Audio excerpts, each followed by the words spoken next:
antibiótico, ¿no? Un antimicrobiano es una sustancia capaz de actuar sobre los microorganismos inhibiendo su crecimiento o destruyéndolos, inhibiendo el crecimiento. En cambio, el antibiótico es una sustancia producida por el metabolismo de organismos vivos, principalmente hongos, bacterias, ricketsias, levaduras, etcétera, que poseen la propiedad de inhibir el crecimiento y destruir los microorganismos según su origen, ¿no? Los antibióticos pueden ser de origen biológico, cuando son naturales, ¿no? Por ejemplo, la penicilina, que viene del Penicillium notatum, que es un hongo que lo desarrolló Fleming allá por 1928. Tenemos también los semisintéticos, ¿no? O por ejemplo, la ampicilina, la cloxacilina, también se llama penicilinas semisintéticas.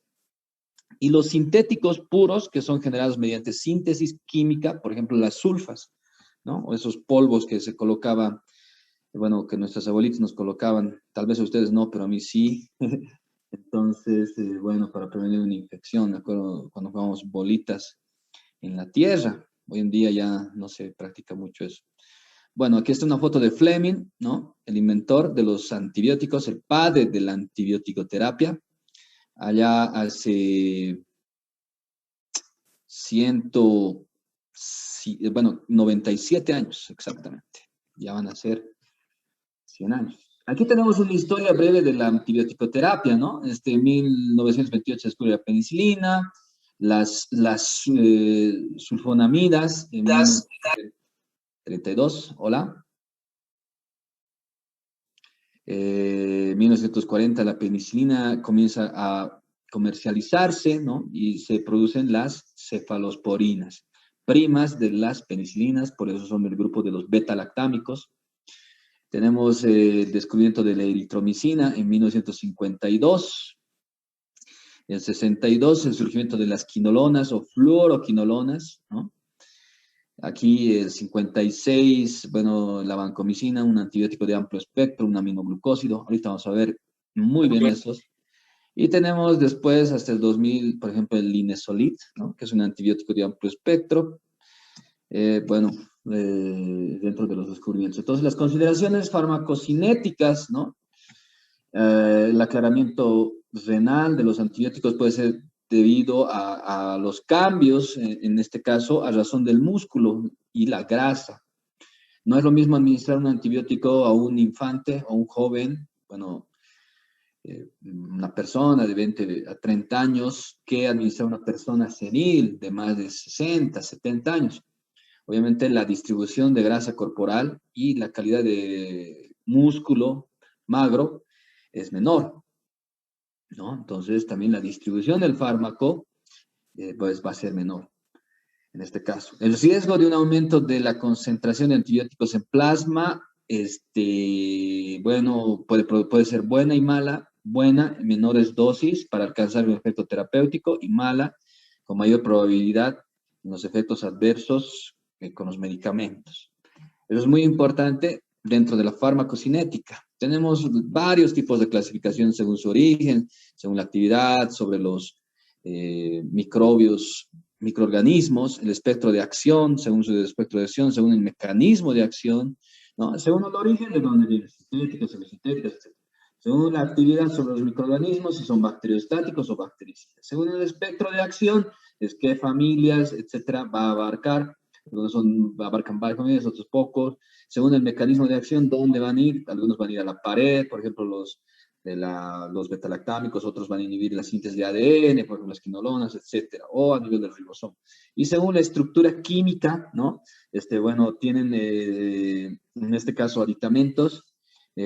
Por ejemplo, el anillo triazolidínico, ¿no? Es el que va a inhibir la producción a nivel de peptidoglucano en los betalactámicos. A ver, vamos a ir viendo un poco de ellos. Por ejemplo, las penicilinas, ¿no? Cefalosporinas. Bueno, aquí tenemos las familias, los betalactámicos, las penicilinas y las cefalosporinas, los monobactámicos, ¿no? Bueno, los aminoglucósidos, la streptomicina, la gentamicina, muy conocida, la amicacina, que es el mayor de los aminoglucósidos de espectro.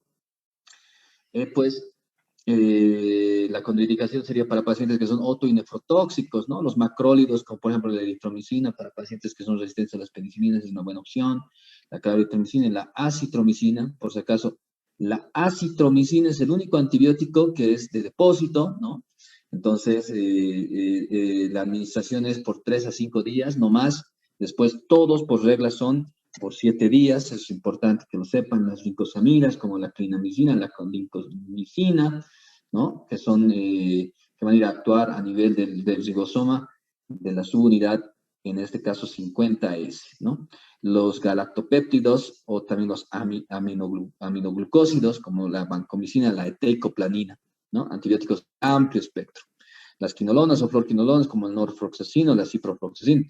Por ejemplo, el ácido lanidíxico era el primer fluorquinolona, la ciprofloxacina de segunda generación, la levofloxacina de tercera generación, el moxifloxacino, el gatifloxacino de cuarta generación. También las tetraciclinas, ¿no?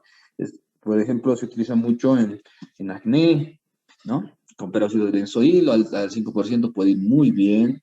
Bueno, tenemos este tipo de clasificación según el origen, antibióticos quimioterapéuticos también, ¿no? Diferenciar mucho. También dentro de los antibióticos están, por ejemplo, los tuberculosos, ¿no? Para el bacilo de Koch en contra, ¿no? Tenemos también los de espectro reducido amplio, etcétera. Si son bactericidas, se van a matar a las bacterias, o bacteriostáticos, que van a inhibir una parte del ciclo celular, ¿no? Una fase. Aquí tenemos ese tipo de clasificación, ¿ya? Bueno, lo que les decía, la formación, en este caso los puentes entre las cadenas del peptidoglicano, ¿no? O la capa bilipídica del medicamento, es donde van a inhibir y van a actuar las enzimas autolíticas para destruir esta capa del peptidoglicano a nivel de la capa fosfolipídica, ¿no? En la mureína de la pared bacteriana. Entonces va a inhibir esa pared. Como les dije, que no se olviden, las bacterias tienen pared, no tienen membrana. Entonces, sumamente resistente. Otros le llaman coraza, y también pues está encargada de decir la presión atmosférica interna que tiene. Bueno, tenemos, por ejemplo, las penicilinas, ¿no? Les había dicho que lleva un ácido en el anillo aminopenicilínico, el anillo beta-lactámico, propiamente dicho, más tiazolidínico, su grupo amino secundario, aquí está,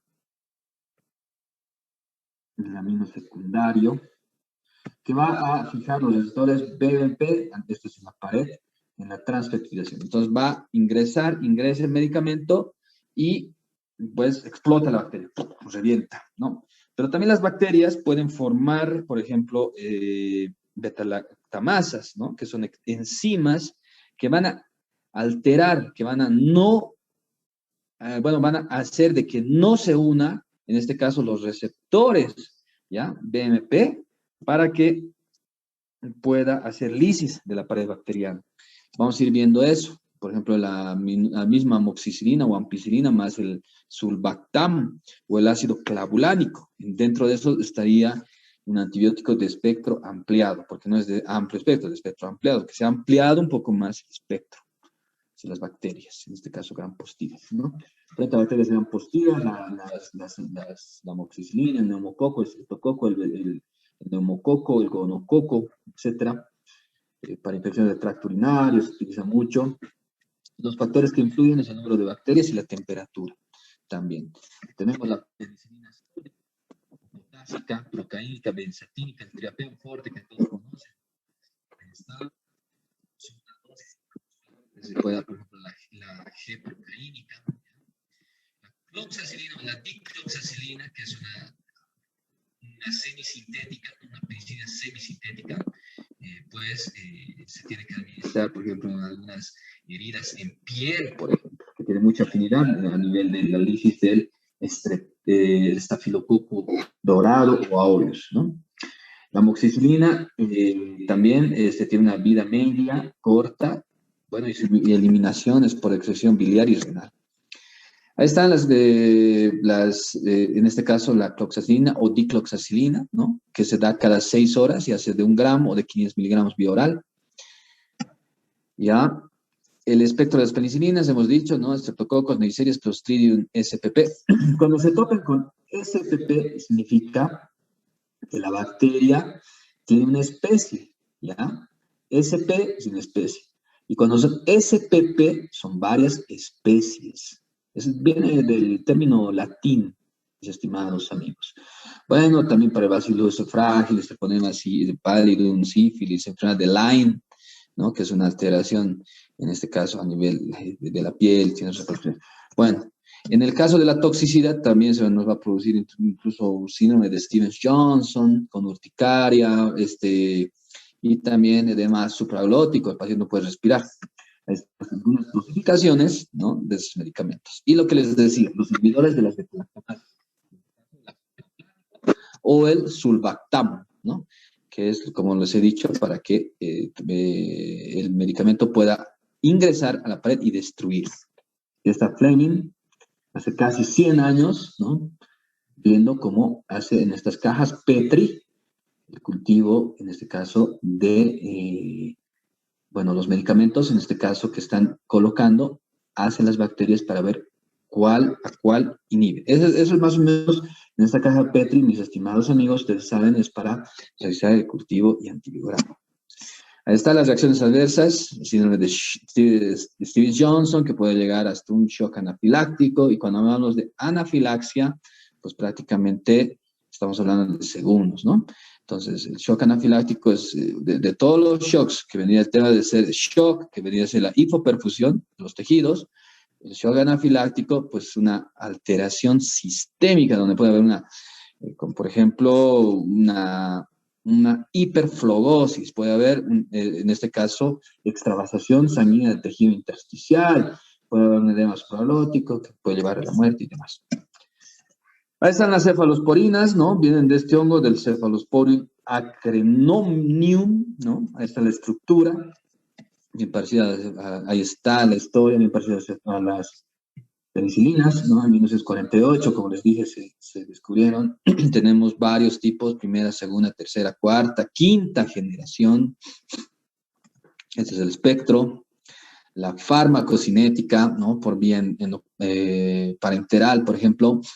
Pero más allá de esto, es importante que conozcan lo siguiente, mis amigos. Primera generación, bacterias aeróbicas gram positivas. Segunda generación, bacterias aeróbicas gram negativas. Tercera generación, bacterias aeróbicas gram positivas y gram negativas. ¿Ya? Tercera generación, por ejemplo, la cefotaxima, la ceftazidima, ceftriaxona, porque la cefazolina es de primera generación. Y cuarta generación, por ejemplo, la cepodoxima, ¿no? Que ya abarca todo esto y es un espectro un poco más ampliado. A partir de la tercera generación podemos decir que son de amplio espectro, y la quinta generación que recién están en la época, en este caso, de experimentación a nivel de investigación, pero obviamente que ayudan a la lisis de las bacterias. Aquí tenemos un pequeño esquema, ¿no?, de la primera, segunda, tercera, cuarta generación y quinta de las cefalosporinas. ¿Ya? Por ejemplo, estas últimas, por ejemplo, hablar de ceftobiprol, pues todavía no llega al mercado, pero ya es importante que ustedes vayan viendo en este caso, porque es el futuro, mis estimados amigos. Ustedes lo van a vivir más. Entonces, primera generación, tenemos la cefalexina, la cefaloquina, la cefazolina, perdón, esa es la dosificación. Segunda generación, para bacterias gram negativas, y también el Haemophilus influenzae, ¿no? Tenemos, por ejemplo, la furoxima, las cefamicinas, etc. No son muy difundidas en el mercado, estas de segunda generación, las de primera generación sí, y las de tercera generación obviamente, ¿no? La de tercera generación ya abarca todo el tema de Neisseria gonorrhoeae, por ejemplo, ahí hablamos de la gonorrea, ¿no?, infección, y también una bacteria que puede llegar a persistir en la infección, etcétera, ¿no? Podemos utilizar la cefixima, que es vía oral, 400 miligramos, una dosis cada día. También se puede utilizar cada 12 horas, dependiendo el grado de infección, etcétera, por vía parenteral. Tenemos la cefotaxima, 1 o 2 gramos cada 6 horas. La ceftriaxona, cada 12 horas, 1 gramo, ¿ya? Y bueno, tenemos otras más, por ejemplo, la ceftazidima, cada 8 horas, ¿no? De espectro amplio frente a Pseudomonas aeruginosa, nos ayuda mucho. Ahí estamos con la de cuarta generación, ¿no? Que abarcan un poco más. Tenemos los carbapemens, ¿no? Por ejemplo, el imipenem, ¿no? Muy utilizado cada 6 horas, 500 miligramos, ¿no? Este es un tipo de amplio espectro que va a ir hasta el Bacillus fragilis, por ejemplo, ¿no? Tenemos el meropenem, que es el que se tiene que pues, administrar de manera lenta, endovenosa. Me voy a ir apurando para no aburrirles. Me parece que ya estamos más personas, estamos 100 personas. Bueno, quisiéramos que estén más, pero bueno, estamos ahí. Entonces, la farmacodinamia, ¿no? Es frente a enterococos, estafilococos, listerias, bacillus fragilis. La farmacocinética se desarrolla por vía oral y la excreción es, bueno, la hidrólisis estomacal intestinal y la excreción por riñón. Tenemos monobactámicos como la Streonam, ¿no? Este es un antibiótico específico de amplio espectro para bacterias gram negativas aeróbicas, ¿no? Facultativas. Cuando hablamos de facultativas, significa que pueden tener un grado de transformación en este caso, de evolución, mutación, etcétera. Porque también puede suscitarse eso en las bacterias, ¿no? Solo intramuscular o endovenoso. Ahí está el Astrionam, muy utilizado. De los macrólidos, otra familia, ¿no? Los que van a, la familia de macrólidos, por ejemplo, la eritromicina, la claritromicina y la citromicina. Este último muy conocido dentro de, bueno, el SARS-CoV-2, ¿no? También es antibiótico, pero tiene algunas propiedades antivirales. ¿Esto qué sucede a nivel antiviral? Hoy en día que está de boga el tema del virus de SARS-CoV-2. Cuando ingresa el virus a nivel de los receptáculos de la enzima convertidora de angiotensina tipo 2, ¿no? En el neumoxito tipo 2, en los alveolos pulmonares, pues ingresa y se lleva parte de la pared, parte de la membrana, perdón, porque no tiene pared, es una célula somática, ingresa y se lleva esa parte lipídica. Entonces, esa parte de lípido, ¿no? De la pared va a hacer de que haya estructuras acidificantes. Y lo que hace la acitromicina es de que no haya esa acidificación, más bien que haya un fenómeno de basicidad, de sumatoria de bases, o que no sea un medio ácido. Entonces, al no ser un medio ácido, el virus va a degradarse, ¿no? En este caso, ese virus, el ARN monocatenario, que sería el virus de SARS-CoV-2. Macrólidos, ahí tenemos, ¿no? Infecciones para micoplasmas, ahí tenemos la claritromicina y la citromicina. Cuando hablamos de macrólidos, hablamos de macro grande, no se olviden, entonces eso va a ir a nivel de la subunidad 50S. El ribosoma tiene una unidad grande y una subunidad pequeña, una unidad grande. Ahí es donde va a ir a actuar, es el mecanismo de acción. Bueno, esa es la dosificación, y también aquí está un esquema, ¿no? De los aminoglucósidos, la micacina, la gentamicina. Habíamos dicho que estos medicamentos son otoinefrotóxicos, entonces tener mucho cuidado en personas que tienen problemas de otitis, presbiacusia, en las personas mayores, o hipacusia, en personas jóvenes, por ejemplo, ¿no? Entonces también la tobramicina, muy utilizado para instilación a nivel del globo ocular, ¿no? La neomicina también, etcétera. Estos son los aminoglucósidos, tener mucho cuidado, ¿no? En la administración con este tipo de pacientes. Los aminoglucósidos se utilizan en el tratamiento de infecciones graves provocadas por bacterias sensibles a este antibiótico, como Pseudomonas aeruginosa, Escherichia coli, todos. Ahí está la gentamicina, las presentaciones de la micacina, 500 miligramos, las lincosaminas, ¿no? Donde está la clinamicina, eso es muy importante. Este antibiótico, junto, por ejemplo, con el cloranfenicol, tienen un efecto antibacteriano a nivel de bacterias anaeróbicas. ¿no?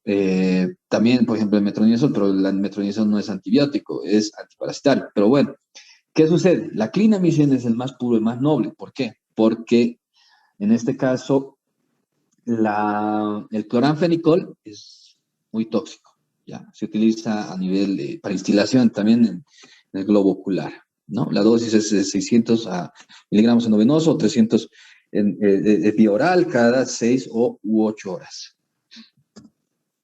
Ahí está la clindamicina, contraindicaciones, que está contraindicada en el embarazo, está en el grupo C, según, bueno, de los fármacos, ¿no? El grupo A, los que están indicados en el embarazo, los B, los que están en el grupo B, que hay que, bueno, con la ayuda de un ginecólogo, etcétera, según el desarrollo y crecimiento de que tengan el producto, pues se administrará.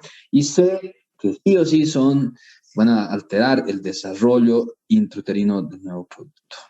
Y también otra reacción sería la colitis pseudomembranosa. ¿Qué sucede? Que, que Clostridium, ¿no? Es una bacteria, empieza a multiplicar y produce una translocación bacteriana y puede producir náuseas, vómitos, dolor abdominal, flatulencia, prurito, etc. Están los esquemas, para que mostrarles mucho, las quinolonas, me parece que es importante. Habíamos dicho que el ácido nalidíxico fue la primera quinolona, que nos utiliza mucho. La ciprofloxacina sí la van a utilizar, la levofloxacina también, ¿no? De tercera generación, el moxifloxacina de cuarta, pero tener mucho cuidado dentro de estas bacterias porque inhiben el desarrollo a nivel óseo. Entonces, está indicado en personas que han completado el desarrollo.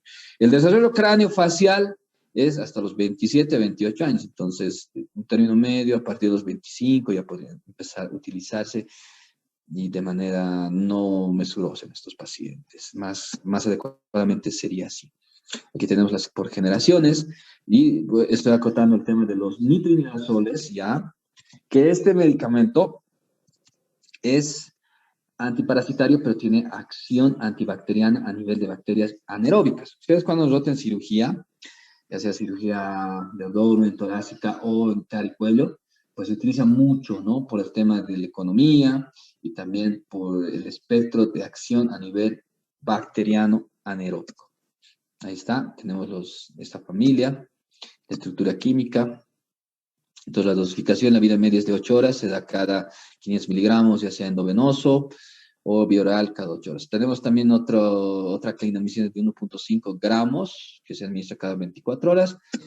Y bueno, están ahí. Los glucopéptidos, tenemos la vancomicina, ¿no? Se utiliza, por ejemplo, para meticilinos resistentes, el Staphylococcus aureus. Es un medicamento que se administra 1 gramo cada 24 horas, etcétera, de amplio espectro, ¿no? Es como, bueno, aquí están las presentaciones de Terbol, muy conocida aquí en Bolivia. Esta otra no la conocemos, son imágenes de internet, ¿ya? Van a ir también a la pared, ¿no? Pero cada uno tiene lugares, por ejemplo, la penicilina va con las enzimas proteolíticas, van a ir a actuar, la cefalosporina es un poco más allá, y en este caso la vancomicina y la teicoplanina, ¿no? Va a ir a actuar a nivel de la ala sintetasa, a nivel de la pared.